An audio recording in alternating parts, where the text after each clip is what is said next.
हर महादेव, हर हर महादेव। एक बार प्रेम से बोले शंकर भगवान की जय। एक बार प्रेम से बोले मैया भवानी की।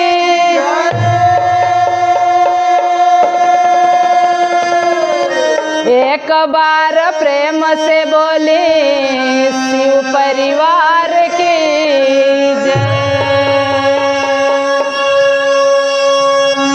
आए गुरु बहना गुरु भैया, देखी हम एगो बड़ा ही समाज के ऊपर बढ़िया गीत लेके आइल बानी। हमरा चैनल के सब्सक्राइब कर लेब, आ सब्सक्राइब ना कैले हो कब तक। आ गीत कैसन लागल है कमेंट में हमके जरूर बताइब, आ लाइक करब, शेयर करब, फॉलो करब। कैसे जमाना में हो रहल बा कहे के बा गीत के माध्यम से कि अरे बदलल जुग बाटे, बदलल पढ़ाई, बदलल जुग बाटे, बदलल पढ़ाई। बोल शिव गुरु जमाना कहवा जाई।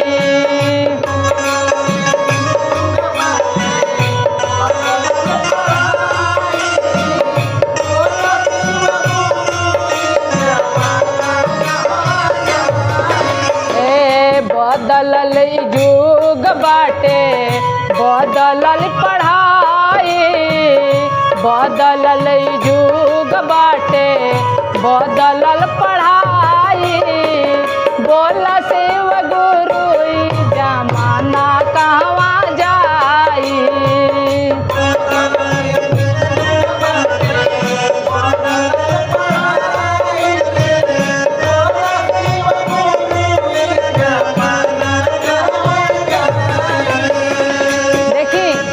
जमाना में तरह तरह के लोग बा। आ बाप बेटा के तरह पढ़ा लिखा के आ काबिल बना देले बा, लेकिन उहे बेटा अपना बाप माई के संगे करत का बालो।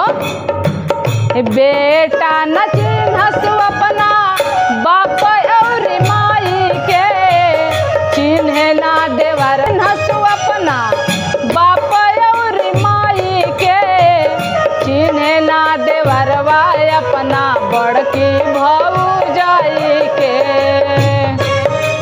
आ कैसे कहे के बा, अरे आपस में हिस्सा खातिर, आपस में हिस्सा खातिर लड़े भाई भाई। इतने नइखे होत, औरी होत का बा कि पतो ही अपना सास के संगे का करता लो, आ भौवही भी अपना बड़का भसुर के संगे का करता लो।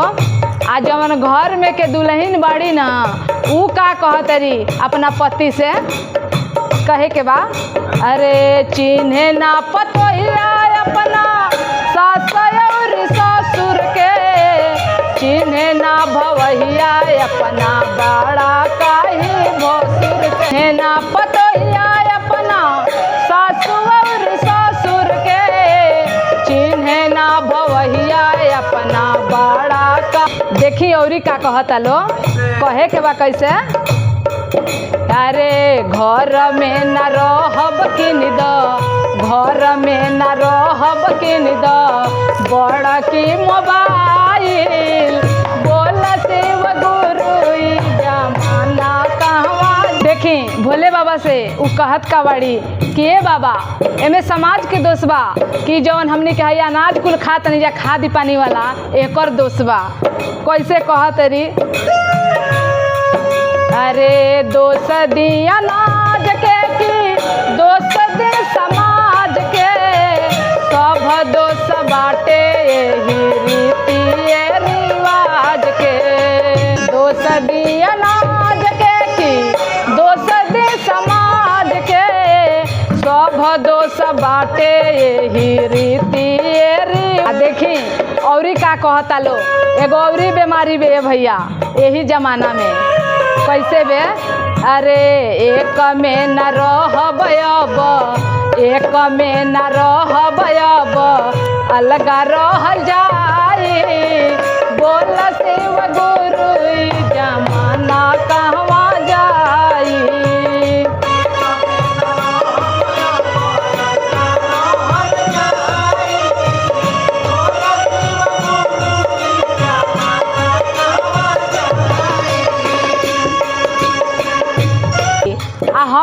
मुनि जी से कहा तनी कि ये गुरुजी हमरो एगो कहना बा। का कहना बा? अरे कहे सुनता सुना सब गुरु भाई, करनी तोहार सब एही जे रही जा।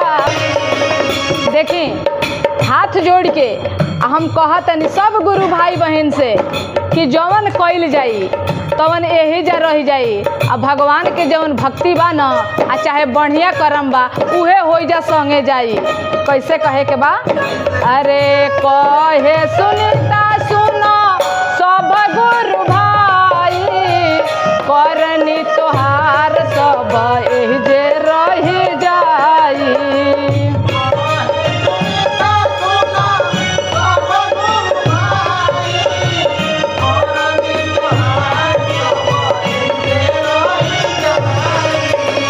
इतने ना देखी है एगो बहुत अनमोल बात बिया। अरे मुअलो के बाद गुनवा, मुअलो के बाद गुनवा एही जा गवाई। बोला शिव गुरु जमाना कहवा जाई। मुअलो के बाद गुनवा एही जा गवाई। बोला शिव गुरु जमाना कहवा जाई। बदलल जुग बाटे बदलल पढ़ाई। बोल शिव गुरु जमाना कहवा जाई। बदल शिव गुरु जमाना कहवा जाई। बोल शिव गुरु जमाना कहवा जाई। एक बार प्रेम से बोल दी शंकर भगवान की।